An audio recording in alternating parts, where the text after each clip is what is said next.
Things First is sponsored by Ram Trucks, built to serve. Oh, good morning, everyone, and welcome to First Things First. On this Tuesday, November 3rd, 2020, it is Election Day. I beg you to get out there and vote. If you're on the East Coast, you're already in line voting. You can watch us on the Fox Sports app. Don't have to miss a beat.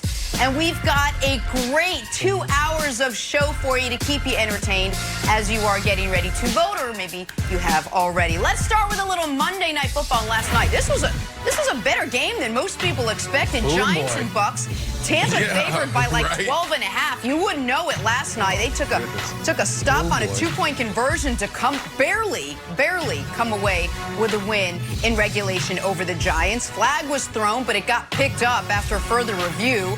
And the Tampa Bay Buccaneers just escaped with a 25-23 oh-so-close win over the Giants to improve to 6-2. Here is Joe Judge on that controversial no call. Yeah, I thought Nate made the right call when he threw the flag. So I'm not sure why it got picked up. We had a pretty good view. I know they can't use the Jumbotrons for replay. We had a pretty clear view of that as well. But I thought Nate made the right call the first time. I thought, normally your first instinct is the right one. So.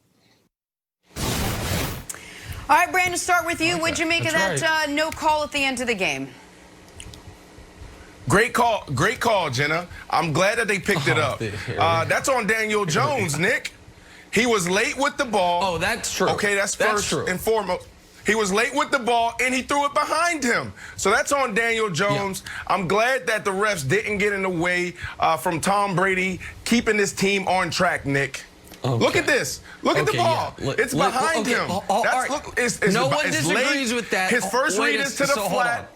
Wait a second. Let's be fair here, because Brady drew a very, very important pass interference penalty on a ball. It wasn't as badly thrown as this, but the reason it was PI was because it was underthrown and Mike Evans had to go back to the ball. That happens a lot. That's right. Here's the deal, America. The Giants were going to lose anyway because Daniel Jones, their quarterback, their best case was a tie. You get to overtime, take knees, and hold on for dear life. So I don't think this decided the game. And if there was no flag thrown, Wilds, I'd be fine with this. But just like Joe Judge was alluding to, it is irritating that a flag was thrown.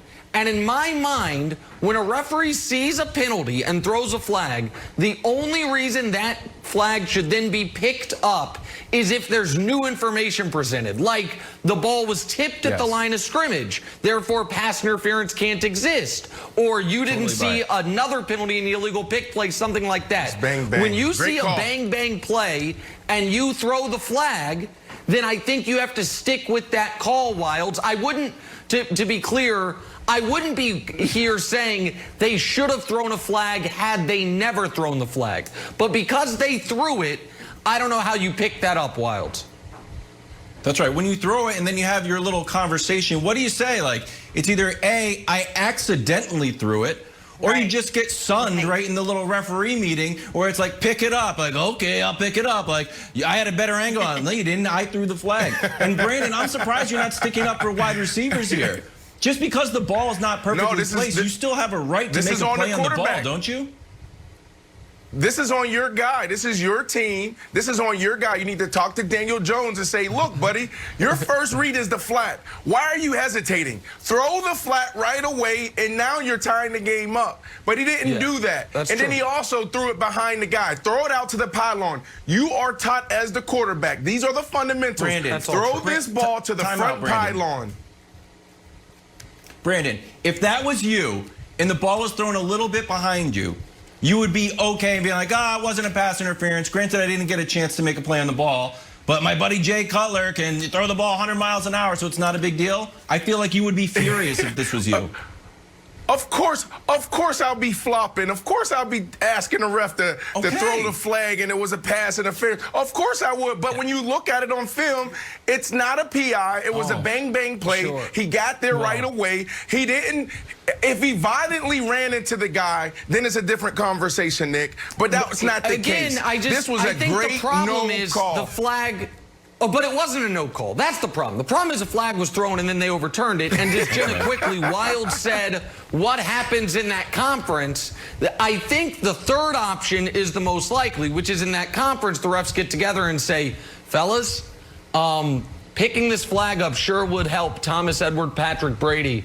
And, man, that's a guy that needs another break. So let's pick it up. Let's go home. Bucks It's win. too early. Giants It's too early. lose. It's the first block. Let's not argue. Jenna, can we move on? Because I don't want to argue. Saying, Jenna. We are going to. I'm just saying. Regardless of what happened on that play, the Bucks, you got to look at this team and say, well, what happened here? Why was it even so close? Why are we even talking about that? Do you guys still think, Brandon, I'll ask you, the Bucks are contenders after just barely beating a team like the Giants? Well, first, before we even jump into that, I gotta admit that I was nervous watching this game. America, if you want to see a virtual fight, then you tune into First Things First when we're debating Tom Brady or Baker Mayfield. So watching this game, you can immediately see, Jenna, that this team, this Tampa Bay team, wasn't prepared to play. You saw Tom Brady slamming his helmet, trying to stay in keep his emotions under control, but he was mad. Why was he mad? Because there was no juice on that sideline. They started reverting back to shooting himself in the foot with these terrible penalties. And Tom was like, why are we not here to play? This is our year. So for me, right away, you can see that this team wasn't prepared. Sometimes you walk in the locker room before there's a snap even played and you know, oh crap, we're in for a long day. This is going to be a long 3 hours. So for me, they are still a contender 100%. This is a team that came in. This could have easily been a trap game, but they found a way to pull it through. And now if you're Bruce Arians and Tom Brady, Nick, what you do is you go in and say, here's the standard. To be a champion, you practice and you play the same every single day. This is not it. Because there's not a lot of fans in the stands, because it's not, we're playing against the New Orleans Saints, don't mean we don't have juice. Yeah. Correct. I think it was very clearly a trap game for the Bucks because they do have the Saints next week, because they had that great fourth quarter against the Raiders. And normally I would just give a team a pass for that. But, and again, like Brandon said, not to start a fight, but I did learn last week that Tampa fixing its penalty problem, Brady gets credit for it. The unseasonably warm fall they're having in the Tampa area, Brady gets credit for. So certainly Tom Brady gets credit or blame if a team's not fully ready to play. And the other thing I said last week, Wilds, is, and Wilds, I know you're not a guy that holds a lot of stocks. You're more of a Bitcoin guy, but follow me here. The Bucs stock price was going to be at its season-long high. And I expected it to start dropping a bit. And while last night it didn't fall off a cliff, it's a few dollars a share cheaper than it was a week ago. And when they lose to New Orleans on Sunday, it's going to drop even further. And when we're entering, the middle of December, and it's like, oh, this Bucs team's going to be 10-6, 11-5. They're a good, not great team. People are going to say, man, I sure wish I sold that stock when it was trading up right alongside the Chiefs price. So I'm not going to ding them, take them entirely off the tier they were at, but I do think this team that was being discussed as maybe the best team in football, we saw the best team in football play a terrible team from New York this weekend, and we saw what that game looked like, and we saw what this game looked like, Wilds.